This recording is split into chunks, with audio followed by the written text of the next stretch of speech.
Hello guys! Welcome to my YouTube channel.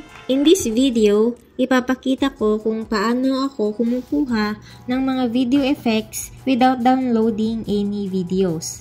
With the use of screen recorder, hindi ko na kailangan mag-download sa YouTube ng gusto kong effects. So kung ikaw ay gumagawa na ng videos, malamang alam mo na din gumamit ng screen recorder. Pero, for the purpose of this video, ay ipapakita ko on how I do it.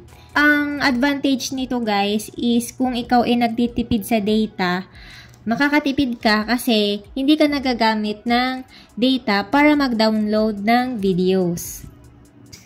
So, punta tayo guys sa YouTube. Kung magsisearch ka ng video effects, example, ang gusto ko ay yung subscribe button green screen. Hanapin nyo lang guys yung gusto mong video, then i-screen record mo lang hanggang sa matapos, then i-save mo na using screen recorder. Then, yung video na in-screen record mo is kailangan mong i-edit yon kasi kukunin mo yung video effects. So, punta tayo dito sa ginagamit kong editor.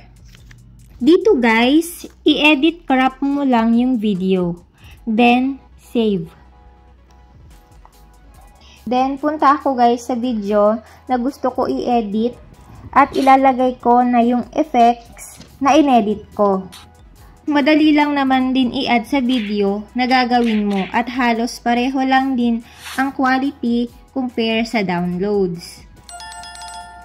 Ang pros lang is kung nakadata ka nga ay hindi mo na kailangan gumamit ng data or load para mag-downloads ng gusto mong effects.